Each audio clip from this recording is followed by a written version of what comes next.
Naam, karibu sana mtazamaji wa DMTV. Leo hii ikiwa siku nyingine nzuri, tunakutana hapa kuzungumza masuala kadha wa kadha yanayohusiana na mambo ya burudani ndani yake. Lakini leo tumejikita zaidi kuelekea siku ya mwanamke duniani. Kuna nini ambacho kinaenda kufanyika tarehe 8 mwezi wa 8? Sizungumzi dabi ya Kariakoo, usije ukahisi Dimoso ameketi hapa kwa ajili ya kuzungumzia dabi ya Kariakoo. Hapana, hapa nipo tayari kwa ajili ya kuzungumza na wanawake wenyewe ambao wenye shughuli yao ya tarehe 8. Tutaenda kuwafahamu wageni wangu ambao niko nao hapa moja kwa moja, nini ambacho wanatueleza, alafu tutakuja kuzungumza kiundani kweli kweli. Mimi ni kualike Naso Dimoso, mtoto kusema mkoshi na Nzambe, majina yote yangu ya toto. Tukazungumze na wageni wangu, tuwafahamu kwa majina, alafu utarejea hapa kwa ajili ya kuja kuzungumza zaidi. Kushoto na kulia kumependeza kweli kweli. Nina maua hapa ambayo yameketi. Tuanze na kutukufahamu kwa jina lako. Naitwa Rosemary Silas. La Rosemary Silas yu hapa ambaye tutakuwa naye, lakini pia kushoto kwangu ni naye mwingine. Mkononi kwake ana riboni ya klabu ya Yanga, lakini sina maana hiyo. Twende tukamfahamu kwa majina. Tukufahamu. Angel Ernest. Hawa ndio wageni wangu ambao nipo nao hapa moja kwa moja. Mimi nenda kazungumze nao. Mwezi wa 3, Jumamosi hii ni siku ya mwanamke duniani. Nyinyi kama wanawake, hii siku kwenu nyinyi, mmejiandaa vipi kuipokea siku hii nzuri kwenu? Tumejiandaa vizuri kuipokea kwa sababu ni siku muhimu kwetu. Lakini pia tuko tayari kusherehekea siku yetu, maana tunadhani kumbe serikali inatutambua kwamba na sisi tupo katika nchi yetu, ndio maana imetupa siku kubwa kwa ajili ya kusherehekea siku yetu wanawake.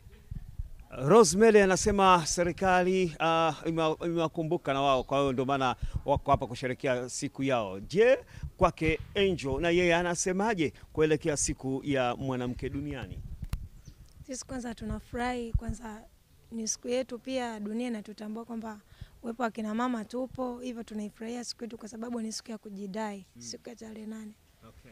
Yes. Nyinyi mna siku yenu kama hiyo mlivyosema, mwa serikali dunia inawatambua kwamba na nyinyi mna siku yenu makususi kabisa kuelekea hiyo siku. Angel, wewe kama mwanamke, wewe kama mwanamama, ni nini haswa ambacho unakiona kwamba hii siku kwangu mimi naikumbuka, kila ikifika nakumbuka nilifanya jambo fulani kuelekea siku ya wanawake?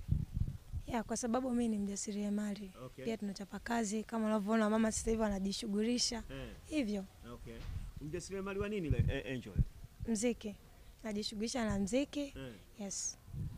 Kwa muziki kwa aina nyingi, kuna muziki wa injili, kuna muziki wa kaswida, kuna muziki wa taarabu, kuna muziki wa dance mnaita bongo flavor. Muziki gani labda nyinyi mnadili nao? Backroot au bongo flavor. Okay. Yes. Yote kwa pamoja. Kwa hiyo ni mwimbaji? Yeah. Na mtazamaji wangu, leo nimepata bahati nakutana na watu ambao wanatumia sauti zao kutupa burudani, na mimi ni mgonjwa kweli kweli wa sauti. Kabla na yote niambie kidogo basi, japo kitu chochote kidogo tu Angel, kidogo tu. Na ndio ugonjwa wangu, ukisikia hivyo. Ingekuwa mambo yangu ya mpira ningesema twende uwanjani ukanipigie dana. Hebu kidogo basi. Nayo kizambe motindo ya pasi banyokolio. Eka pembeni ya salise wayo ya motema. Tovani po mwana tomeseninga yo dunia. Tobani bobwana kimininga na miso ya mama. Salima binayo okomi na pasi na dhate. Noko ya na Kenya yoko za yoto songa na kichasa. Ya elogi mapasa lokulu fami oti wapi. Yatosha. Huyo anaitwa Angel. Nimepata burudani hapa, na bila shaka mtazamaji wangu na umepata burudani kwa sekunde chache hizi ambazo ametupitisha pamoja kwa moja. Anatumia sauti yake kama mjasiriamali kuhakikisha anapata kile ambacho anakipata. Nitarejea kwake kufahamu safari yake ya sanaa alikoanzia mpaka alipofikia. Kutoka katika taifa la Jamhuri ya Kidemokrasia ya Kongo na hatimaye akifanya cover hapa moja kwa moja. Ngoja turejee kwa upande wa pili huku nako tumsikilize, na yeye ni mjasiriamali wa nini. Karibu.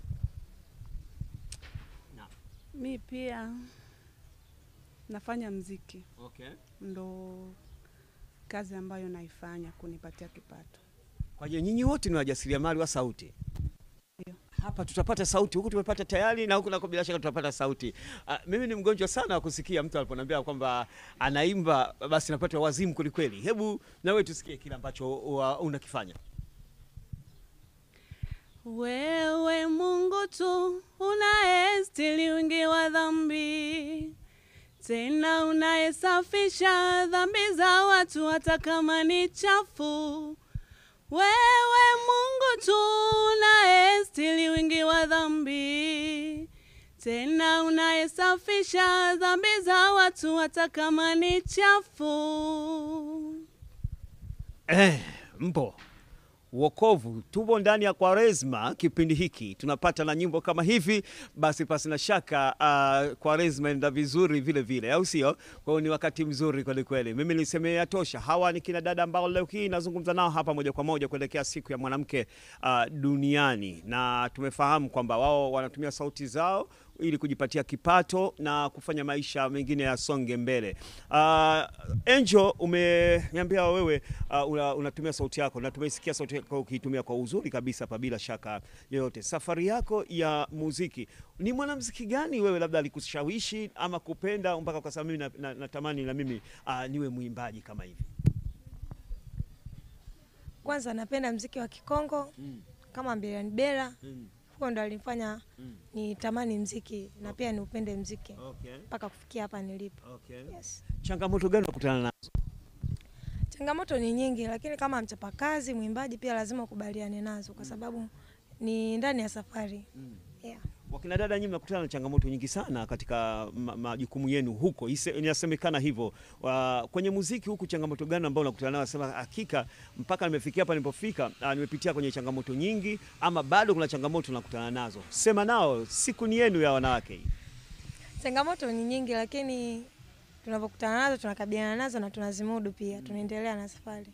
Yes. Haujawahi kukutana, najua kwenye mabendi haya ambao mnazunguka, unakuta 90% kama sio 100 ni wakina baba. Sasa wapiga vyombo, waimbaji mnakuwa nao pale na akina baba. Alafu unajikuta mwanadada ni peke yako. Hapo ugumu unakuwaje? Hapo ugumu upo kwa sababu unakuwa umezungukwa na kikosi cha wanaume, lakini lazima ukaze. Tufanye kazi ili tuendelee. Tufanye kazi ili tuendelee. Rosemary, umemsikia hapa alichozungumza mwenzako hapa. Yeye anasema kwamba changamoto ni nyingi. Vipi nawe kwa upande wako? Pasi na shaka kuna kundi ambalo unafanya nalo kazi. Kama nilivyomuuza mwenzako, kina baba wanakuwa wengi kuliko nyinyi akina mama. Changamoto ikoje kwako? Changamoto ni kawaida. Katika kila kitu kwenye maisha lazima unakutana na changamoto tofauti. Lakini ndo kama hivyo tunakabiliana nazo ili kufikia malengo. Okay. Jambo gani ambalo huwezi kulisahau Rose, kwamba unasema hili katika safari yangu ya muziki siwezi kulisahau? Jambo ambalo siwezi kulisahau, kuna siku moja nilikuwa naimba, halafu mtu mmoja nilikuwa naimba, afu mtu mmoja akasema, "Huyu dada hajui kuimba." Akile kilinivunja moyo aisee. Nikatamani, yani nikahisi kukata tamaa, lakini nikasema no. Napaswa kusonga mbele. Uko jukwani afu tunakwambia uwezi. Sema huyu dada hajui kuimba. Nijisikia vibaya. Lakini namshukuru Mungu alinitia nguvu mpaka leo naendelea. Na naamini naweza na nitafika mbali. Mwanamuziki gani unampenda wa kike kwako wewe? Wapo wengi, lakini nampenda dada moja anaitwa Christina Shusho. Christina Shusho. Mwimbaji wa nyimbo za Injili huyo. Wimbo wake gani ambao unaweza kutumalizia hapo kutuimbia kidogo? Mungu alipomuumba Adamu hakumwacha awe peke yake, akamfanyia msaidizi wa kufanana naye. Mungu alipomuumba Adamu hakumwacha awe peke yake, akamfanyia msaidizi. Okay. Rozi, wimbo wa kwanza ulituimbia wa Injili, wimbo wa pili umetuimbia wa Injili, na umetuambia wewe unaimba kwenye bendi. Mnaimba nyimbo za gospel kwenye bendi yenu ama inakuwaje? Hebu tuweke vizuri. Hapana, tunaimba nyimbo zote za Lingala, bakurutu, rumba, zote tunaimba. Mimi nataka uniimbie wimbo wote wa kizazi kipya hiki ambacho tunaishi nacho. Ya laiti napenda pasi kifani tofauti, sikutili moyoni, sikuachi leo na kesho peponi. I love you. Tumepiga nukta hivyo kwake, sisi tunaondoka hivi. Na maliza na Angel na yeye kuashiria kwamba tunaondoka hapa katika mazungumzo yetu machache tuliyofanya hapa. Angel, na wewe tumalizie basi na wimbo wote ambao unataka kutufungia hapa ili tuweze kuondoka. Ni rahisi kinywa kujana lawama tele pale mambo yanapoonekana yaendi. Ni ajabu sana maana moyo unahangaika, ajabu sana moyo unaponyesha mashaka. Japokuwa Mungu anaishi ndani yangu, kuna muda na hofu. Japokuwa Mungu anaketi kati yetu. Yatosha. Bwana Mfalme, nimerejea hapa baada ya kupata kile ambacho usishtuke kusikia jina la Mfalme. Yes, mimi ni Mfalme Dimoso bwana, kutoka milima ya Uruguru kule mkoani Morogoro. Ndio bwana nazungumza hapa. Nilikuwa na matunda haya mawili ambayo yametupa burudani, lakini tumefahamu kuelekea siku ya mwanamke duniani tarehe 8 mwezi wa 8 2025 wamejipanga vipi? Wenyewe kwambia mambo mazuri yako hivi. Mimi nikushukuru sana, lakini mimi nikwambie tu yote haya burudani zote hizi ukifika ndani ya Taiwan Hotel ambayo inapatikana ndani ya Nyamuhongoro jijini Mwanza, unaweza kupata haya yote ambayo mimi nanena hivi sasa. Kila siku ukifika pale burudani za kutosha, na ameniambia kuna show kabambe kweli kweli siku ya tarehe 8 mwezi wa 8 mwezi wa 3, siku ya mwanamke duniani. Kuna shughuli kubwa kweli kweli inafanyika katika hoteli ya Taiwan Hotel jijini Mwanza. Hivyo fika bila kukosa. Milango ipo wazi mapema kabisa, hakuna kiingilio chochote. Mimi nitakuwepo. Je, wewe inakuaje? Bwana sogeni hapa tuagane hivi huku mnaniambia hapa kaeni hapa sogezeni vichwa tu. Niambieni huku naondoka bwana taratibu hivi. Tuimbieni wote. Niambieni hapa twende zetu. Tuimbieni. Wanawake na maendeleo, tufanye kazi, tufanye mbele. Wanawake kina mama. Tumeondoka hivi bwana. Asante sana.